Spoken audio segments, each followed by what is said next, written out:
In the early 1910s, the Philadelphia Athletics fielded what many considered the greatest infield in the history of baseball, the $100,000 infield. Bill James, the baseball historian, considered it the best ever in the history of baseball. The infield was so good that during one season, all four players were in the top nine in the MVP voting.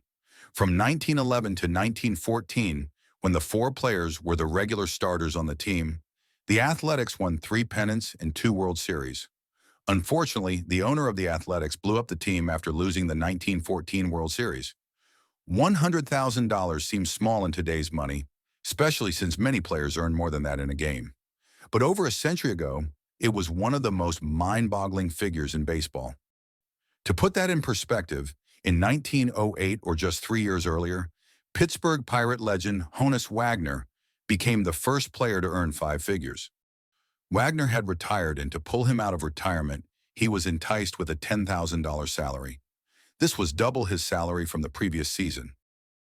However, the salaries of the players on the infield team did not total $100,000. $100,000 was the purported value of the four players. Connie Mack, owner-manager of the Athletics, just often boasted that he wouldn't sell the infield for $100,000. The nickname stuck. And as the infield dominated the game, it became part of baseball lore. The infield was composed of first baseman Stuffy McInnis, second baseman Eddie Collins, shortstop Jack Barry, and third baseman Frank Home Run Baker. Eddie Collins was the first to join the Athletics and was arguably the best member of the infield. From 1911 to 1914, he was in the top 6 of the MVP voting, winning the award in 1914. He led the league in runs from 1912 to 1914.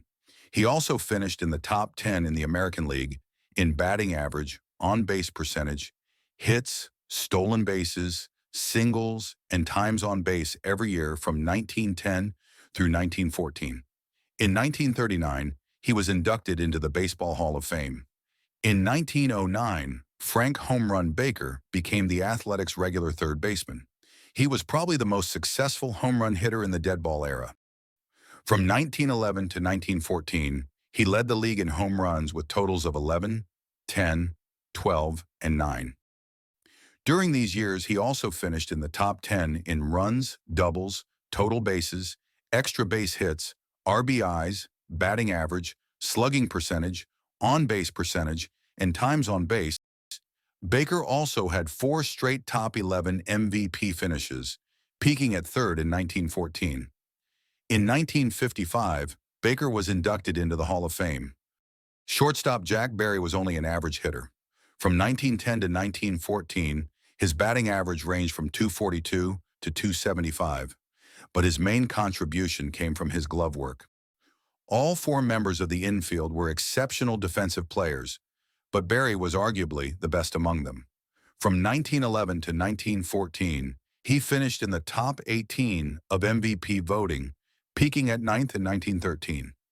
After his stint with the Athletics, he would lead the Boston Red Sox to 2 consecutive World Series championships. Stuffy McInnis was a part-time player in 1910 before becoming the team's regular first baseman in 1911.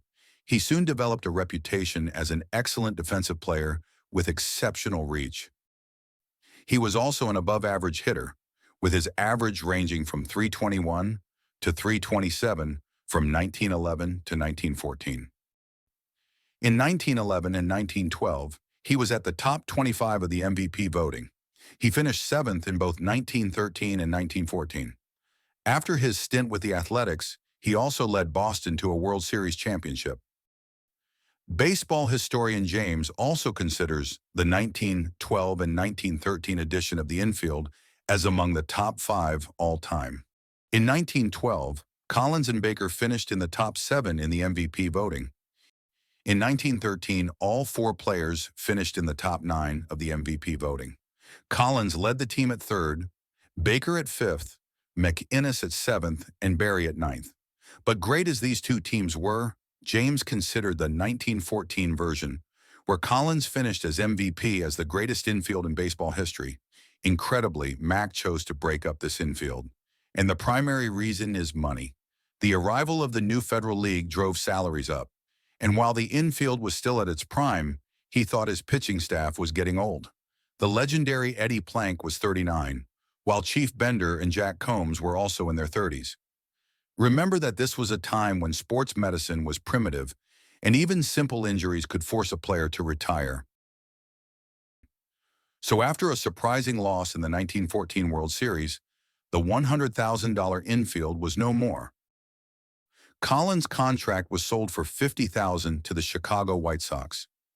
Baker sat out the season due to a contract dispute, and he was moved to the Yankees the following season. Barry's contract was sold to the Boston Red Sox mid-season. McInnis stayed till 1917 before eventually being shipped to Boston. Mac's actions eliminated the Philadelphia Athletics from relevance, and they finished last in both the standings and ticket sales. The Athletics were at the bottom of the league from 1915 to 1921. Collins eventually rejoined Mac in the Athletics in 1927, in time for the birth of another Athletics dynasty. Among the Athletics regulars were future Hall of Famers Jimmy Fox, Al Simmons, Mickey Cochran, and Lefty Grove. This group interrupted the reign of Ruth and the Yankees.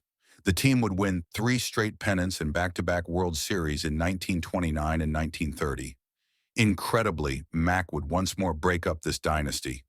But unlike before, the Philadelphia Athletics never recovered, and by 1955, the team had moved to Kansas City. But the legend of the $100,000 infield remains alive. In the 1930s, inflation led to a new moniker, the $1 million infield of the Newark Eagles of the Negro Leagues. This included 3 future MLB Hall of Famers, Willie Wells, Mike Dandridge, and Mike Sutliss. We may yet see a variation of the legendary A's infield. As baseball salaries keep on increasing, maybe we will soon see a billion-dollar infield. Thank you for watching. Which infields do you think are comparable to the $100,000 infield? Share your thoughts in the comments below. Please consider liking and subscribing to see more baseball content.